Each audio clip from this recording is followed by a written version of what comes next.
ഇനിയിപ്പോ നിങ്ങൾ ചോദിക്കും, നിങ്ങളുടെ ഫ്രണ്ടിന്റെ മകളുടെ കാര്യം എന്നും പറഞ്ഞുകൊണ്ട് ഇപ്പം കുറച്ച് ആൾക്കാർ എനിക്ക് വിളിക്കുന്നുണ്ട്. ആണോ മേജർ സാറേ? ഏത് ഫ്രണ്ടിന്റെ കുട്ടി? എന്ത് പറഞ്ഞിട്ട് വിളിക്കുന്നു? എന്താ വിഷയം? പറഞ്ഞാട്ടെ സാറേ. ഒറ്റ വാക്ക് പറഞ്ഞു നിർത്താം. ഓ, അങ്ങനെ ഒരു വാക്കൊന്നും പറഞ്ഞു നിർത്തണ്ട സാറേ. സാർ ഇഷ്ടം പോലെ പറഞ്ഞോളൂ. വിവരമൊന്നും നാട്ടുകാർക്ക് അറിയാലോ. സാറ് പറഞ്ഞു തുടങ്ങിക്കോ. എനിക്ക് മായ എന്ന് പറഞ്ഞ പെൺകുട്ടിയെ കുട്ടിക്കാലം തൊട്ട് ജനിച്ച അന്ന് മുതലൊക്കെ ഞാൻ കാണുന്ന ഒരു കുട്ടിയാണ്. സാറ് പറഞ്ഞു വരുന്നത് നമ്മുടെ ഈ ലാലേട്ടന്റെ മകൾ വിസ്മയെ പറ്റിയാണല്ലേ? അവർക്ക് അങ്ങനെ മായ എന്ന പേരുണ്ടെന്നും അതൊന്നും നമ്മുടെ നാട്ടിൽ അങ്ങനെ അത്ര പരിചയമുള്ള പേരല്ല സാറേ. വിസ്മയ എന്ന് പറഞ്ഞാൽ അറിയാം. വിസ്മയ മോഹൻലാൽ എന്ന് പറഞ്ഞാൽ ജനിച്ച നാൾ തൊട്ടേ സാറിന് പരിചയമുണ്ട്. ഓക്കെ, അങ്ങനെയാണെങ്കിൽ എന്തപ്പോൾ സംഭവിച്ചത് സാറ് പറയും. ആ കുട്ടിയുടെ സ്വഭാവം എന്താണെന്നുള്ളത് എനിക്കറിയാം. ആ കുട്ടിക്ക് രാഷ്ട്രീയപരമായിട്ടുള്ള ഒരു നോളജോ ഇതൊന്നും ഇല്ല. അല്ല മേജർ സാറേ, സാറ് പറഞ്ഞു വരുന്നത് നമ്മുടെ ഈ ലാലേട്ടന്റെ മകൾ വിസ്മയെ പറ്റി തന്നെയല്ലേ? അതോ സാറിന്റെ വീട്ടിലെ ആരെ പറ്റിയല്ലല്ലോ അല്ലേ? ഈ ലാലേട്ടന്റെ മകൾ എന്ന് പറയുന്ന ഒരു കൊച്ചു കുട്ടിയൊന്നും അല്ലല്ലോ അല്ലേ? രാഷ്ട്രീയത്തെ പറ്റിയൊന്നും തീരെ ബോധമില്ലാത്ത, അറിയാത്ത, സ്കൂളിൽ പഠിക്കുന്ന 5-8 വയസ്സായ ഒരു കുട്ടിയുടെ കാര്യമൊന്നുമല്ലോ പറയുന്നത്. നമ്മുടെ സിനിമയിലൊക്കെ അഭിനയിച്ച ലാലേട്ടൻ്റെ ഒരു മോളേ ഉള്ളൂ എന്നാണ് ഞാൻ വിചാരിക്കുന്നത്. പിന്നെ ഒരു മോനുമാണ്. ആ കുട്ടിക്കൊക്കെ ആണെങ്കിൽ ഇപ്പോൾ കാര്യങ്ങളൊക്കെ മനസ്സിലാക്കാൻ പറ്റുന്ന ഒരു പ്രായമുള്ള കുട്ടിയാണ്. രാഷ്ട്രീയം ആ കുട്ടിക്ക് അറിയില്ല എന്ന് സാറിന് എങ്ങനെയും മനസ്സിലായെന്ന് എനിക്കറിയില്ല.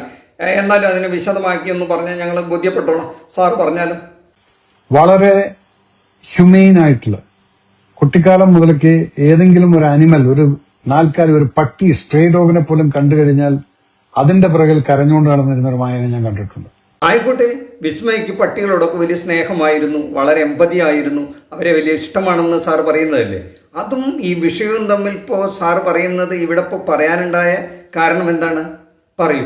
അതിനെ രക്ഷിക്കുമെന്നും പറഞ്ഞുകൊണ്ട്, അതിനെ എടുത്തോണ്ട് വരുമെന്നും പറഞ്ഞു. ഇപ്പൊ റീസെന്റ് ആയി നടന്നിട്ടുള്ള ഒരു സംഭവം, ഈ കുട്ടി പഠിച്ചതും വളർന്നതെല്ലാം വിയറ്റ്നാമിലായിരുന്നു. അവിടെയുള്ള ഒരു സ്ട്രേ ഡോഗ്, ഒരു ഡോഗിനെ ഒരാൾ ആക്രമിക്കുന്നത് കണ്ടിട്ട് ആ കുട്ടി ആ ഡോഗിനെ അഡോപ്റ്റ് ചെയ്തിട്ട് ഇന്ത്യൻ ഗവൺമെന്റ് വഴി സംസാരിച്ച് പെർമിഷൻ എടുത്തുകൊണ്ടാണ് ആ ഡോഗിനെ ഇങ്ങോട്ട് കൊണ്ടുവന്ന് അവളുടെ വീട്ടിൽ വളർത്തിക്കൊണ്ടിരിക്കുകയാണ്. വളരെ നല്ല മനസ്സ്, വിസ്മയുടെ തങ്കപ്പെട്ട മനസ്സ്. അവിടെ പഠിക്കാൻ പോയതാണല്ലോ വിയറ്റ്നാമില്. അവിടെ ഒരു സ്ട്രീറ്റ് ഡോഗിനുണ്ടായ അനുഭവം കണ്ട് അതിനോട് എമ്പതി തോന്നി, അതിനെ അഡോപ്റ്റ് ചെയ്ത് ഇവിടെ ഇന്ത്യ ഗവൺമെന്റിന്റെ പെർമിഷൻ വാങ്ങി ഇവിടെ ഇന്ത്യയിൽ കൊണ്ടുവന്ന് ആ നായിനെ നോക്കുന്നു, പട്ടിയെ നോക്കുന്നു എന്ന് പറഞ്ഞാൽ ആ മനസ്സിന്റെ വലിപ്പം ഇപ്പോൾ സാറിന് മനസ്സിലായിട്ടുണ്ടാവുമല്ലോ. അത് കണ്ട് സാറിന് വലിയ ബഹുമാനം തോന്നി എന്നല്ലേ തോന്നുന്നത്. അപ്പോൾ ഒരാളോട് അല്ലെങ്കിൽ മറ്റുള്ള ജീവികളോട് അല്ലെങ്കിൽ അന്യ ജീവികളോടൊക്കെ ഒരു സ്നേഹം തോന്നാൻ എന്ത് വേണം സാറേ? ഒരു വലിയ മനസ്സ് വേണമെന്നല്ലേ ഇപ്പോൾ സാറ് എന്ന് മനസ്സിലാക്കിയിട്ടുണ്ടാവുക. ഞാൻ അതാണ് അതെന്ന് മനസ്സിലാക്കിയത്. ശരി, ഇപ്പോൾ ആ കഥ ഇപ്പോൾ ഇവിടെ പറയാനുള്ള കാരണം എന്താ സാറേ? ഒന്ന് പറയൂ. ഇതാണ് ആ കുട്ടിയുടെ മനസ്സെന്ന് പറയുന്നത്. ആ കുട്ടി കണ്ടതാണ് ഒരു ബ്ലോക്കിനകത്ത് ഒരു കുട്ടീനെ അടിക്കുന്നു, അതിന്റെ പേരിൽ ഒരു പോസ്റ്റ് ഇട്ടു. നിങ്ങൾ അതിനെ അങ്ങ് ഫുള്ള് കാക്രോച്ച് പാർട്ടിക്കുള്ള സപ്പോർട്ടായിട്ട് പറഞ്ഞുകൊണ്ട് ഇപ്പം പലരും എനിക്കും ഉണ്ട്, നിങ്ങളുടെ ആളല്ലേ എന്നെല്ലാം പറഞ്ഞുകൊണ്ട്. പക്ഷെ ഞാൻ അറിയുന്ന മായ എന്ന് പറയുന്ന കുട്ടിക്ക് ഇതിനകത്ത് യാതൊരു വിധത്തിലുള്ള സംഭവം, ഞാനിപ്പോ ഈ പറഞ്ഞ കാര്യങ്ങളൊന്നും അറിയില്ല. എന്താണ് ഈ സംഭവം, എന്താണ് ഈ അജിറ്റേഷൻ? അവിടെ കണ്ട് ചെറിയ കുട്ടീനെ അടിക്കുന്നു, കുട്ടികളെ അടിക്കുന്നു എന്ന് കണ്ടപ്പോ ചെറിയ കുട്ടി ഇല്ല അവിടെ. കുട്ടികളെന്നും നിങ്ങൾ പറയുന്നവരേ ഉള്ളൂ. അപ്പൊ അവിടെ വന്നിരിക്കുന്നവർ മുഴുവൻ എന്താ ചോദിച്ചാൽ ഞാൻ നീറ്റ് അപ്ലൈ ചെയ്തിട്ടില്ല, എന്നിട്ട് എന്താ നീറ്റിന്റെ ഫുൾ ഫോം എന്താ, അതുപോലെ അറിയാത്ത ആൾക്കാരാണ് അവിടെ നിന്ന് കളിച്ചോണ്ടിരുന്നത്. ഇപ്പോ എന്തിനാണ് മേജർ സാറ് വാല് പൊക്കിയതെന്ന് ഇപ്പൊ മനസ്സിലായി. സാറിന്റെ ഉള്ളിലിരിപ്പൊ പിടികിട്ടി. ഇതായിരുന്നില്ല മനസ്സില്. അങ്ങ് ഡൽഹിയിലല്ലേ നമ്മുടെ ഈ കോക്രോച്ച് ജനതാ പാർട്ടി പിള്ളേർ സമരം ചെയ്യുന്നിടത്ത് ഈ പോലീസ് അതിക്രൂരമായി ആ കുട്ടികളെ മർദ്ദിക്കുന്നത് കണ്ടിട്ട് നമ്മുടെ ലാലേട്ടന്റെ മകളൊരു പോസ്റ്റ് ഇട്ട് സോഷ്യൽ മീഡിയയിൽ. അതാണ് സാറിനെ ചൊടിപ്പിച്ചതല്ലേ? ആ കുട്ടികളിങ്ങനെ പൊതുരെ തല്ലണത് കണ്ടപ്പോൾ ആ കുട്ടിയുടെ മനസ്സിലൊരു കാരുണ്യം തോന്നി കാണും. സാറ് തന്നെയല്ലേ പറഞ്ഞ് പട്ടിക്കുഞ്ഞുങ്ങളോട് പോലും സ്നേഹം കാണിക്കുന്ന കുട്ടിയാണെന്ന്. അപ്പോൾ പിന്നെ ഈ മനുഷ്യ കുഞ്ഞുങ്ങളെ തല്ലിച്ചതയ്ക്കണം കണ്ടാൽ ആ കുട്ടിയുടെ മനസ്സിൽ ഒരല്പം വിഷമം തോന്നി കാണും. സാറിൻ്റെ മനസ്സിന് ആ വലിപ്പം തോന്നില്ല. അത്ര കടുകട്ടിയായ മനസ്സുകൾക്ക് അത് തോന്നില്ല. വിസ്മയ്ക്ക് അത് തോന്നിക്കാണും. ആ കുട്ടി അതിനോട് പ്രതികരിച്ചു കാണും. സാർ എന്താ വിചാരിച്ചത്? പ്രതികരിക്കാതെ സാറിൻ്റെ പാർട്ടിക്കാരും സാറും പറയുന്നത് പോലൊക്കെ ഈ ഇന്ത്യ രാജ്യം ചലിച്ചുകൊണ്ടേയിരിക്കും എക്കാലത്തെന്ന് സാർ വിചാരിച്ചു? അങ്ങനെ ഉണ്ടാകില്ല സാറേ.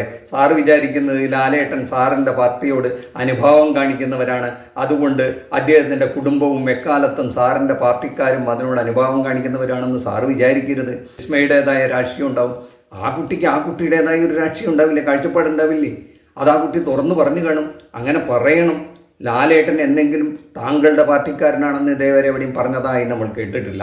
അദ്ദേഹത്തിന് അനുഭാവം ഉണ്ടായിരിക്കാം, പക്ഷെ അദ്ദേഹം തുറന്ന് ആ രാഷ്ട്രീയ പാർട്ടി എന്നല്ല ഒരു രാഷ്ട്രീയ പാർട്ടിയോടും ഇന്നേ വരെ എന്തെങ്കിലും തരത്തിൽ അനുഭാവം പ്രകടിപ്പിക്കുകയോ അല്ലെങ്കിൽ പ്രവർത്തിക്കുകയോ ചെയ്തതായി നമ്മൾ കണ്ടിട്ടില്ല. അതെന്തോ ആട്ടെ, അത് അദ്ദേഹത്തിൻ്റെ ഇഷ്ടം. അതുപോലെ വിസ്മയുടെ രാഷ്ട്രീയം ഉണ്ടാവും. ആ കുട്ടി ഒരു മുതിർന്ന കുട്ടിയല്ലേ, ആ കുട്ടിക്ക് അഭിപ്രായം പറയാനുള്ള അധികാരമില്ലേ? സാർ ആരാണ് ആ കുട്ടിക്ക് രാഷ്ട്രീയ വിവരമില്ല എന്ന് പറയാനായിട്ട്? സാറിൻ്റെ വീട്ടിലെ കുട്ടിയല്ലല്ലോ, അത് സാറിൻ്റെ സുഹൃത്തായ ലാലേട്ടൻ്റെ മകളല്ലേ. അത് ആ കുട്ടി നിശ്ചയിക്കട്ടെ, ആ കുട്ടിക്ക് സ്വാതന്ത്ര്യം കൊടുക്കൂ. ആ കുട്ടിക്ക് എന്താണോ അതിനോട് അഭിപ്രായം അത് പറഞ്ഞോട്ടെ. ഈ സമരത്തിനെതിരാണെങ്കിൽ അങ്ങനെ പറഞ്ഞോട്ടെ. ആ കുട്ടിയുടെ മനസ്സിൽ ഇങ്ങനെ ഒരു വികാരം തോന്നിയെങ്കിൽ അത് പ്രകടിപ്പിക്കാനുള്ള ധൈര്യം കാണിച്ചെങ്കിൽ അത് സാറിനില്ലാതെ പോയത് ആ കുട്ടിയുടെയോ ഞങ്ങളുടെയോ കുഴപ്പം കൊണ്ടല്ല, സാറിൻ്റെ മനസ്സിൻ്റെ വലിപ്പക്കുറവ് കൊണ്ട് അങ്ങനെ തോന്നിയതാണ് സാറേ.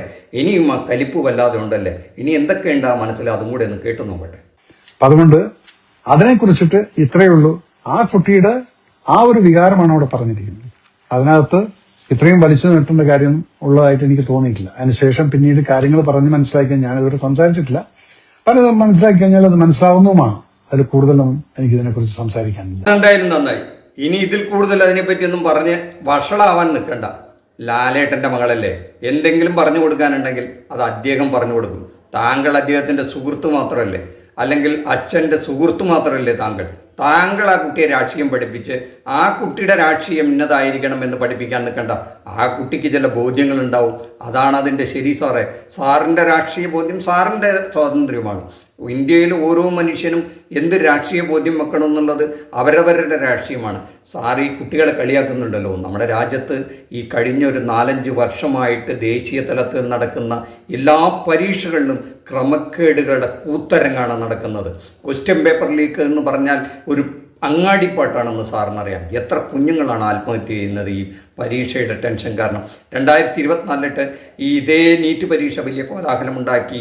എത്ര ക്വസ്റ്റ്യൻ പേപ്പർ ലീക്കായിട്ടും സുപ്രീം കോടതി വരെ പോയിട്ടും ആ കുഞ്ഞുങ്ങൾ അതെല്ലാം വന്ന് സഹിച്ചു.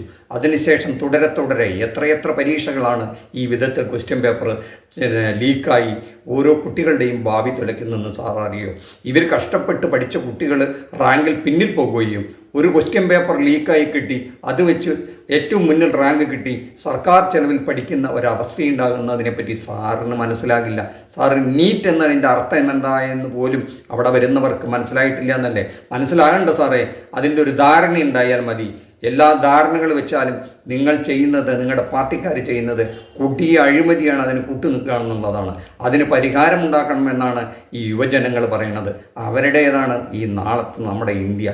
അവരാണ് നാളെ വരേണ്ടത്. ഇന്ന് ഭരിക്കുന്ന എല്ലാവരും തന്നെ ഇത് വിട്ടൊഴിഞ്ഞു പോകേണ്ടവരാണ്, അധികാരം വിട്ടൊഴിഞ്ഞു പോകേണ്ടവരാണ്. പോയേ തീരൂ. നാളെ ഇന്ത്യയെ ഭരിക്കേണ്ടതും കൊണ്ടു നടക്കേണ്ടതും ഈ യുവജനതയാണ്. അവരെ കേൾക്കാതെ ഒരടി മുന്നോട്ട് പോയാൽ വലിയ മഹാദുരന്തമായിരിക്കും എൻ്റെ മേജർ സാറേ. മേജർ സാറിന് അത് അറിയാത്ത കാര്യമല്ല. പക്ഷെ അഭിനയിക്കരുത്, നടിക്കരുത്.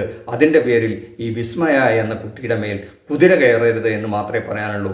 ആ കുട്ടിയെ എന്തെങ്കിലും തിരുത്തണമെന്നുണ്ടെങ്കിൽ ആ കുട്ടിയുടെ പിതാവ് മോഹൻലാൽ തിരുത്തിക്കൊള്ളും. അതിനുള്ള സ്വാതന്ത്ര്യമെങ്കിലും അവർക്ക് വിട്ടുകൊടുക്കണം. ഒരുപക്ഷെ താങ്കളോടുള്ള ഒരു ബഹുമാനം കാരണം ഒരുപക്ഷെ ലാലേട്ടൻ അത് താങ്കളെ തിരുത്താൻ വരാത്തതായിരിക്കുമെന്നാണ് കരുതുന്നത്. നമ്മുടെ പ്രേക്ഷകർക്ക് എന്താണ് തോന്നുന്നത്? നന്ദി, നമസ്കാരം. മറ്റൊരു വിഷയമായി മറ്റൊരു എപ്പിസോഡിൽ കാണുന്നവരെ താങ്ക് യു.